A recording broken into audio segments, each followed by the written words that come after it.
Assalamualaikum warahmatullahi wabarakatuh. Wabarakatuh. Baik, kami dari kelompok 4 akan mempresentasikan hasil tugas kami yaitu algoritma AES. Di sini yang beranggota saya sendiri, kemudian Ibnu Saki Al-Bahri dan Adi Sukma. Nah, latar belakang algoritma AES ini adalah perkembangan teknologi digital meningkatkan pertukaran data sekaligus risiko penyadap dan pencurian informasi. Algoritma DES yang sebelumnya digunakan sebagai standar enkripsi dinilai tidak lagi aman karena panjang kunci yang terbatas. Oleh karena itu, NIST menetapkan algoritma read dial sehingga sebagai advanced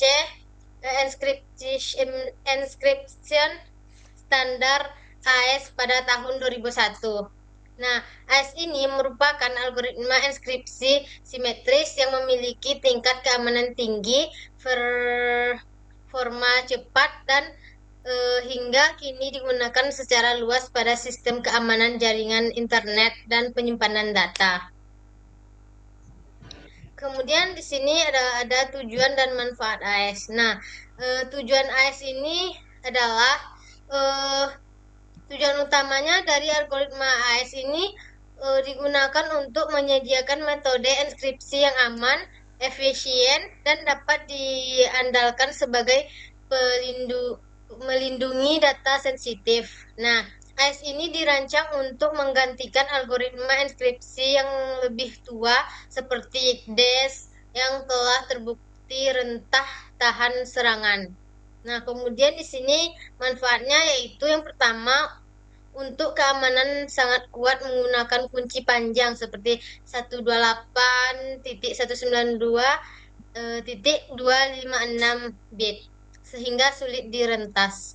Yang kedua, proses enkripsi, deskripsi cepat efisien untuk data besar dan real time seperti di VPN. Yang ketiga, hemat sumber daya ringan dijalankan di perangkat dengan spesifikasi rendah seperti mobile, IoT.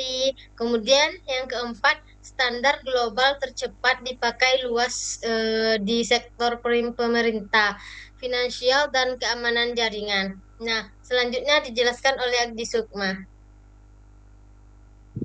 Baik, yang jenis AES di sini termasuknya hypertext sama dengan AES, plain text, blok 128 bit, diproses berulang melalui byte, kemudian to browse, kemudian column, kemudian FMP. Jumlah row 11, 10, 12, 14, sesuai tanggal pintu. Plain text, AES, dan hypertext. Kemudian lanjut pada keunggulan dan kelemahan AES. Adapun keunggulan AES terdapat beberapa poin. Yang pertama, keamanan sangat tinggi. Yang kedua, standar internasional. Yang ketiga, performa cepat dan efisien. Yang keempat, struktur simetris yang sederhana dan dari fleksibel. Adapun kelemahan AES dibagi beberapa poin. Yang pertama, manipulasi yang rumit. Yang kedua, rentan terhadap implementasi yang buruk. Yang ketiga, tidak menyediakan autentikasi secara default. Yang keempat, tidak cocok untuk pertukaran kunci. Dan yang terakhir, kurang efektif pada perangkat sangat terbatas. Kemudian lanjut pada kesimpulan.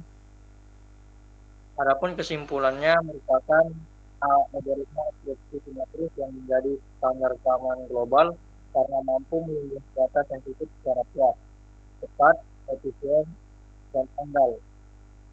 AES hadir untuk menggantikan DES yang tidak rentan dengan dukungan kunci 128, 192, dan juga 256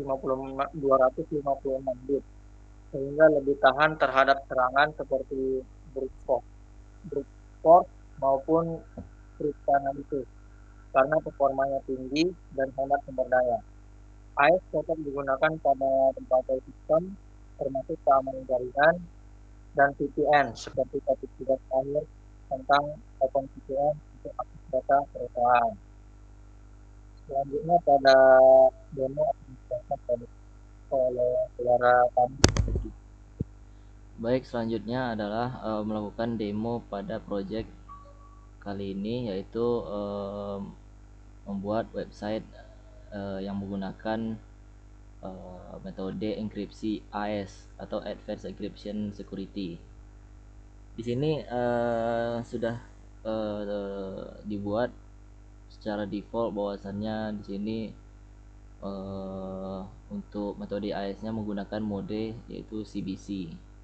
Kemudian dalam AES sendiri itu terdapat kunci dan juga vektor untuk mengacak dari plain text yang akan diubah menjadi ciphertext. Di sini akan kita demokan untuk percobaannya.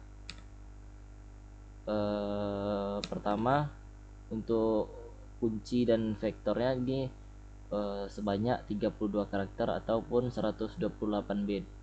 Jadi untuk mencoba ini sudah saya buat sehingga kunci yang diberikan adalah kunci random yang sudah bisa digenerate di sini. Nah, di sini setelah kuncinya digenerate dan juga vektornya sudah digenerate, maka kita akan memasukkan teks plain textnya. Di sini sebagai contoh adalah percobaan menggunakan enkripsi AES. Kemudian kita akan melakukan enkripsi di sini dan hasil akan berubah ciphertext seperti ini. Maka untuk mengecek apakah kunci ini berhasil dengan cara kita akan melakukan decrypt sehingga kita bisa melihat apakah kunci yang digunakan bisa didekripkan kembali.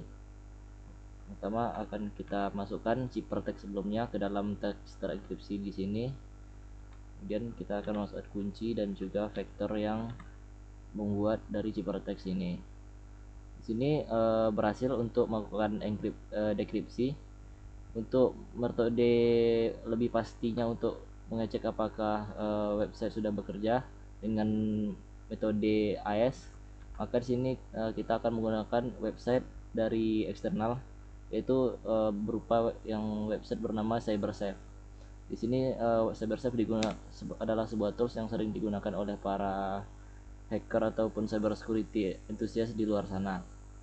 Di sini kita akan menggunakan teks terenkripsi sebelumnya yang sudah kita buat. Kita inputkan di sini. Kemudian kita akan mengambil kunci hexnya. Lalu kita akan mengambil kunci vektornya di sini. Dan di sini berhasil terenkripsi juga, sehingga untuk website sudah berhasil melakukan metode enkripsi dan dekripsi AES.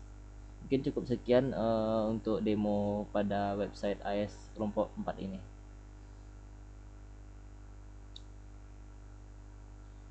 Oke,